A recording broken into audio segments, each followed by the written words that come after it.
Hello दोस्तों, आइए आज मैं मिलवाती हूँ आपको मेरी कहानी के एक ऐसे किरदार अभिषेक से, जिसकी कहानी हम सब की कहानी से बिल्कुल अलग है, एकदम अनछुई।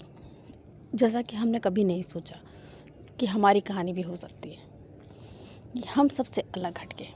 अभिषेक एक छोटा सा बच्चा जिसने बचपन पूरा एक सोसाइटी में बिताया, जिस सोसाइटी में हर लोग, सोसाइटी का एक एक बच्चा, एक एक बड़ा, सब उसे अपने घर जैसा था।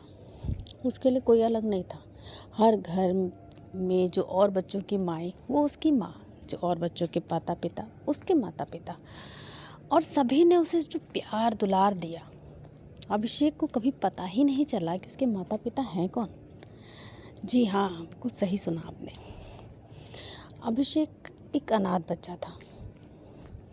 हमेशा सबसे सवाल करता रहता कि मेरे माता पिता कौन हैं। सबके मम्मी हैं, सबके पापा हैं, सबके भाई बहन हैं, पर मेरा अपना कौन है।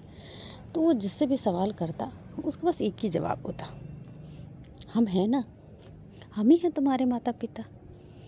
देखो यहाँ पर सबके एक ही एक माता पिता है, एक तो बहन भाई, लेकिन तुम्हारे तो कितने मम्मी पापा, कितने बाबा दादी, कितने चाचा चाची, सब तुम्हारे हैं। सोचो तुम कितने लकी हो। ये बच्चे तो बिल्कुल भी लकी नहीं, और तुम कितने लकी हो कि तुम्हारे इतने सारा परिवार है। अभिषेक सुनकर हमेशा खुश हो जाता था कि वाकई मेरे तो इतने सारे माता पिता हैं, मेरा तो इतना बड़ा परिवार है, और बच्चों के तो एक ही एक है। ये था उसका एक नादान भोला सा बचपन। अभिषेक हर घर में खेलता कूदता मस्ती करता, जिसका भी हाथ पकड़ लेता वो उसके बाबा दादी, उसके चाचा चाची, उसके मम्मी पापा, उसके मामा मामी बन जाते। सब उस पर भरपूर प्यार लुटाते थे। कभी उसे एहसास ही नहीं होता कि वो किसी का अपना नहीं है। उसको सच में यही विश्वास होता था कि वाकई वो इस दुनिया का सबसे अनमोल बच्चा है, और भगवान ने उसे इतना कुछ दिया है। वो बहुत खुश था। और बच्चे से चिढ़ाते, उसको टीज़ करते, हाँ हाँ, इनको देखो, इनके इतने मम्मी पापा हैं, ये कहो अनाथ है, अनाथ कोई भी नहीं इसका। सब बहला देते हैं और ये बहल जाता है। पर अभिषेक को बुरा तो ज़रूर लगता, पर वो घर आकर जब उदास होकर किसी से भी पूछता, तो जब सबका प्यार और दुलार देखता, सब भूल जाता और सब उसे बहला देते। अभिषेक की हंसी खुशी जिंदगी चल रही थी। लोग जब अपने बच्चों के लिए कुछ लेके आते, तो अभिषेक, ऐसा कभी नहीं होता कि अभिषेक के लिए ना लाते। अभिषेक के लिए खुशी खुशी रोज़, हमेशा कोई जो बाज़ार जाता उसके लिए कुछ ना कुछ ज़रूर लेकर आता, और अभिषेक भी इंतज़ार करता रहता कि मेरे लिए ज़रूर कुछ ना कुछ आ रहा। और बच्चों के लिए शॉपिंग होती तो उसके लिए भी ज़रूर होती, उसके लिए भी नए कपड़े ज़रूर आते, चाहे वो किसी भी घर का होता। पूरी सोसाइटी उसका, सच में उसका अपना परिवार था। वो सोसाइटी थी भी कुछ अलग, कुछ अजीब, एक दूसरे से कनेक्टेड। एक के घर कुछ होता तो सारे घर के लोग दौड़ पड़ते। एक बीमार होता तो सारी घर की औरतें उसकी तीमारदारी में जुट जाती। एक को बुरा बुला कहा जाता तो सारे लोग उसके लिए लड़ पड़ते। ये परिवार वाकई कहने के लिए तो एक सोसाइटी में इतने अलग अलग घर, पर वो सारे घर ऐसा लगता था कि वो पूरी सोसाइटी वाकई में एक ही घर है, एक ही परिवार है। बस उस परिवार के लोग अलग अलग घरों में रह रहे हैं। थी ना अजीबोगरीब परिवार। अभिषेक से बड़े बच्चे उसे अपने साथ, उसे अपने छोटे भाई के तरीके उसको स्कूल लेकर जाते, उसका ख्याल रखते, उसको प्यार करते। रात में उसका सोने के लिए बिस्तर लगाया जाता। अभिषेक बहुत खुश था, सबके साथ बहुत हंसी खुशी ज़िंदगी गुजार रहा था। धीरे धीरे धीरे धीरे बड़ा हुआ।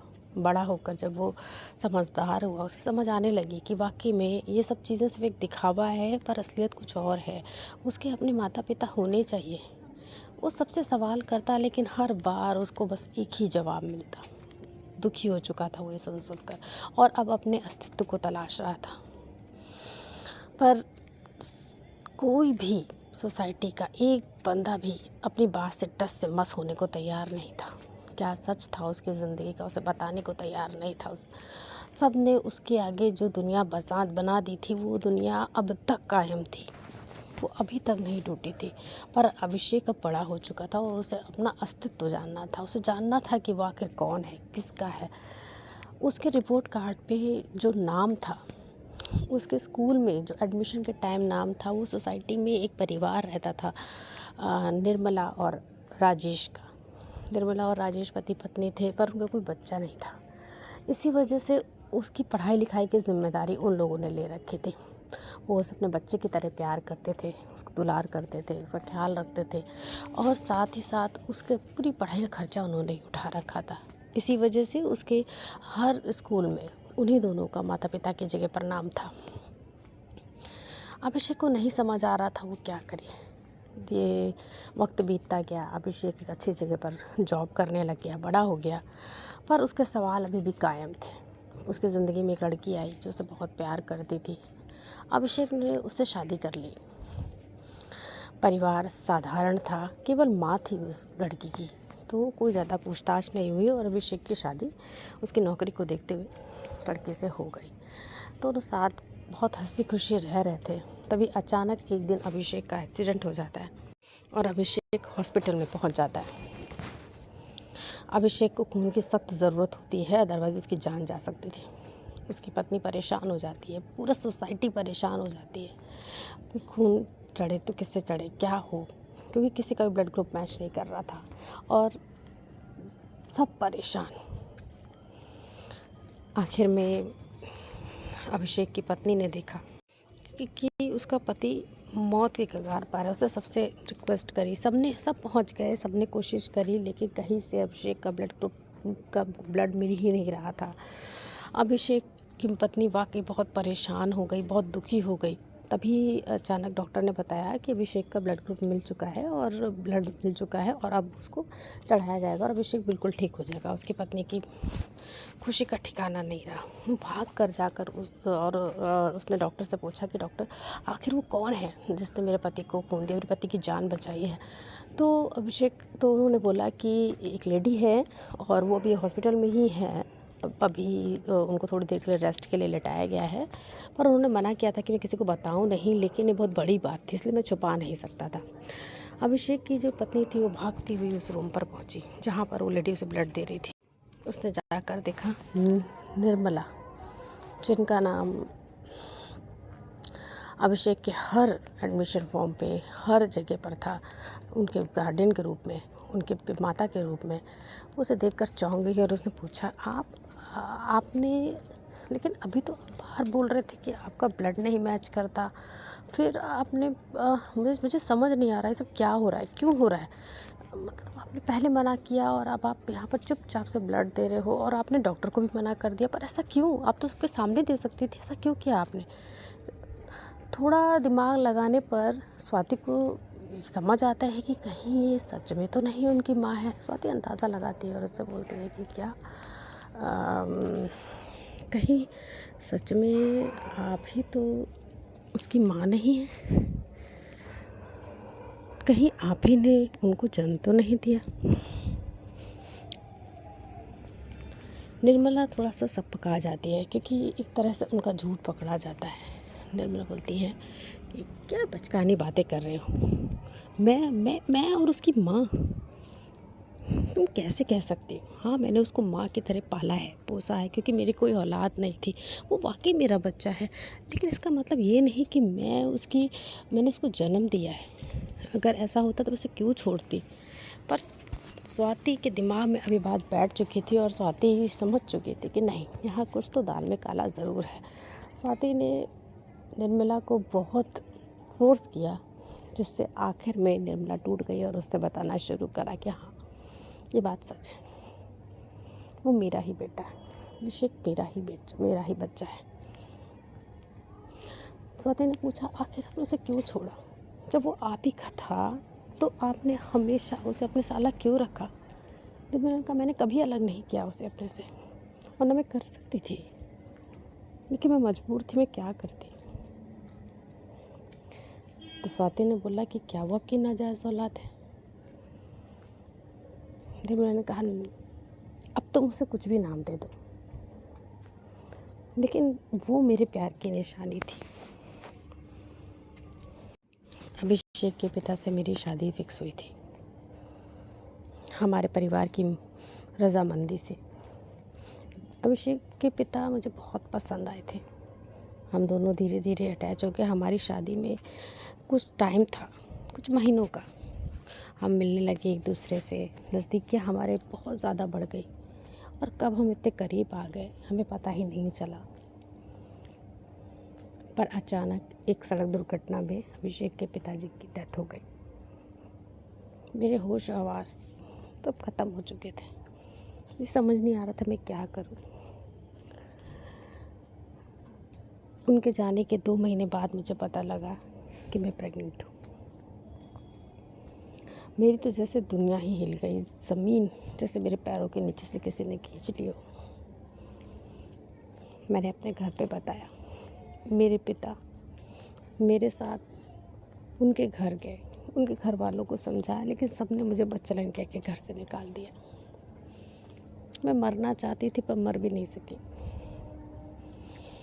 मेरे पिता इसी सदमे में चल बसे।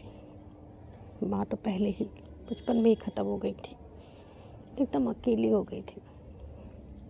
ये सोसाइटी बस यही मेरा एक सहारा था, क्योंकि इस सोसाइटी ने हमेशा मुझे अपने बच्चे की तरह से रखा था। मुझे कभी मेरी माँ की कमी तक महसूस नहीं होने दी थी, और यही कमी मेरे बच्चे को भी कभी नहीं होने दी। ये सब जानते थे। मेरी शादी इन्हीं लोगों ने मेरे अभी इनसे कराई, कि बहुत अच्छे हैं। पर अभिषेक के पैदा होने के बाद मैं कभी माँ नहीं बन सकी, पर इन्होंने कभी मुझे इसके लिए छोड़ा नहीं, इसके लिए दूसरी शादी करने के लिए मजबूर नहीं हुए। उन्होंने कभी भी मेरा साथ नहीं छोड़ा, और मैंने अभिषेक को नहीं छोड़ा, हमेशा उसके साथ रही। जो तुम खिलौने देखती हो, ये जो तुम पढ़ाई लिखाई देखती हो, उसके लिए ये सब कुछ मैं करती आई हूँ। मैं जा कर देती थी कि अभिषेक तक पहुँचे। मैं सारा प्यार लुटाती थी उसमें, उसके लिए बिस्तर हर घर में हर रोज़ मैं लगाती थी,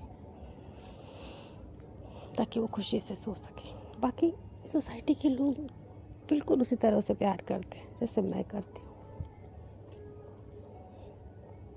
इसलिए मेरी रिक्वेस्ट है, उसे कभी ये मत बताना कि मैं उसकी माँ हूँ, वो टूट जाएगा। अभी ये बात चली रही थी, इतने में निर्मला के हस्बैंड आकर पीछे खड़े हो जाते हैं। उन्हें देखकर चौंक जाती है। निर्मला के पति वो सब कुछ सुन चुके होते हैं, वो जान गए होते हैं हकीकत, पर शायद इसका अंदाज़ा उन्हें बहुत पहले हो चुका होता है। वो जान कर भी इतने साल अनजान थे। निर्मला डर जाती है कि अब शायद ये रिश्ता नहीं बचेगा, वो फिर अकेली हो जाएगी।